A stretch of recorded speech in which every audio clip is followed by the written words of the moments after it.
آپ اندازہ کریں اللہ رب العزت نے ہم پر جو رحم فرمایا، کس حد تک رحم فرمایا جانتے ہیں؟ پچھلی امتوں کے لیے ایسا تھا کہ وہ مرنے سے کئی سال پہلے توبہ کر لیں تو ٹھیک ہے، نہیں تو ان کو عذاب میں گرفتار کر لیا جاتا۔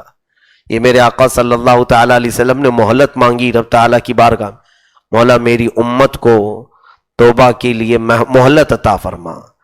تو ایک روایت میں یہ ملتا ہے کہ اللہ رب العزت نے فرمایا اے حبیب، آپ کی امت موت سے 1 سال پہلے اگر توبہ کر لے تو میں ان کی گناہ معاف کر دوں گا۔ موت سے 1 سال پہلے ہے۔ رسول کریم صلی اللہ علیہ وسلم نے عرض کیا مولا موت کب آئے گی کسی کو اس کا اندازہ نہیں، 1 سال پہلے تک میری امت غفلت کی اگر شکار رہی تو اس میں اور تخفیف فرما دیں۔ رب تبارک و تعالیٰ کی طرف سے پھر اور رحم کا حصہ، رحمت کا حصہ فرمایا گیا کہ اے حبیب آپ کی امت اگر مرنے سے 1 مہینہ پہلے توبہ کر لے تو بھی معاف کر دیا جائے۔ اللہ کے حبیب صلی اللہ علیہ وسلم نے اس پر خاموشی نہیں بلکہ پھر اللہ کی بارگاہ میں سوال کیا مولا 1 مہینہ پہلے یہ بھی بہت لمبا ہے، اور مہلت دے دے میری امت کو۔ رب تبارک و تعالیٰ کی طرف سے تیسری مہلت یہ ملی کہ موت سے 1 دن پہلے توبہ کر لے، موت سے 1 دن پہلے توبہ کر لے۔ پھر میرے آقا صلی اللہ علیہ وسلم روتے رہے مولا 1 دن پہلے بھی کسی کو خبر نہیں، یہاں تک کہ رب تعالیٰ نے ہم پر اتنی رحمت فرمائی اور آخر میں ارشاد ہوا اے حبیب موت کے فرشتے نظر آنے سے پہلے پہلے توبہ کر لے تو بھی معاف کر دوں گا۔ اس وقت تک ہمیں مہلت دے دی گئی، موت کے فرشتے تمہیں نظر آ رہے ہوں اس سے پہلے پہلے اگر تم نے اپنے پچھلے گناہوں سے توبہ کر لیا تو تمہیں پچھلے تمام گناہوں سے اللہ بری فرما دے گا، آزاد کر دے گا۔ عزیزان گرامی، پہلے خود بھی نا امید نہ ہو اور دوسروں کو بھی نا امید نہ کریں مولا کی رحمت سے۔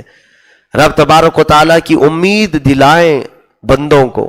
اللہ کے حبیب صلی اللہ تعالیٰ علیہ وسلم یہی تو فرماتے کہ تم میں سے چاہے جس کے گناہ جیسے بھی ہوں وہ آئے بارگاہ رب العزت میں۔ قرآن میں کئی جگہ مولا فرماتا ہے شرک اور کفر کو چھوڑ کر اس کے علاوہ جو بھی گناہ ہوگا مولا اسے بخش دے گا، معاف کرے گا۔ صلح کرو، رب تبارک و تعالیٰ کی بارگاہ میں آؤ اور اسے منا لو اس سے پہلے کہ تم پر اللہ کا عذاب آ جائے۔ وَأَنِيبُوا إِلَىٰ رَبِّكُمْ وَأَسْلِمُوا لَهُ مِن قَبْلِ أَن يَأْتِيَكُمُ الْعَذَابُ ثُمَّ لَا تُنصَرُونَ۔ اللہ فرما رہا ہے عذاب آنے سے پہلے، گرفتار ہونے سے پہلے پہلے تم واپس آ جاؤ، پکڑے جانے سے پہلے۔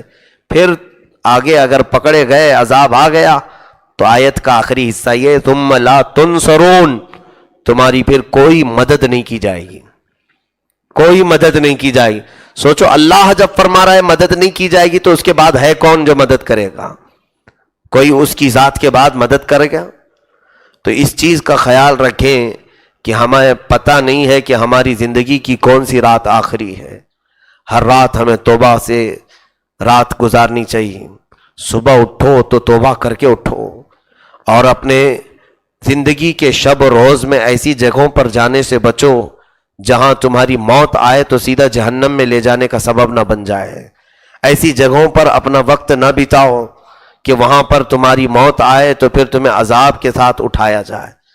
عزیزان گرامی، ایک بات یاد رکھیں کہ موت تمہیں اس جگہ تک لے جاتی ہے جہاں تم مرنے والے ہو، یہ صحیح ہے، لیکن بندے کی خواہش کا بھی احترام ہوتا ہے۔ بندہ اگر نیکیوں پر مرنے کی تمنا رکھتا ہے تو مولا اس کو نیکیوں تک لاتا ہے، پھر موت دیتا ہے، نیکیوں تک لاتا ہے۔ کئی ایسے لوگوں کو ہم نے دیکھا ہے، پچھلے سال ہی کی بات ہے شاید، مدینہ طیبہ میں روضہ رسول پر ہیں، انڈر گراؤنڈ نیچے جو وضو خانے ہوتے ہیں، ہم وضو کے لیے ظہر کی اذان ہونے والی تھی، گئے وہاں پر، سارے اذان اور نماز سے پہلے سارے فل رہتے ہیں، تھوڑے انتظار کے وقت ایک صاحب آئے، ویل چیئر پر تھے، بغل میں کھڑے رہے، کہا کہ مجھے استنجا کے لیے جانا ہے، تم اپنا نمبر مجھے دے دو۔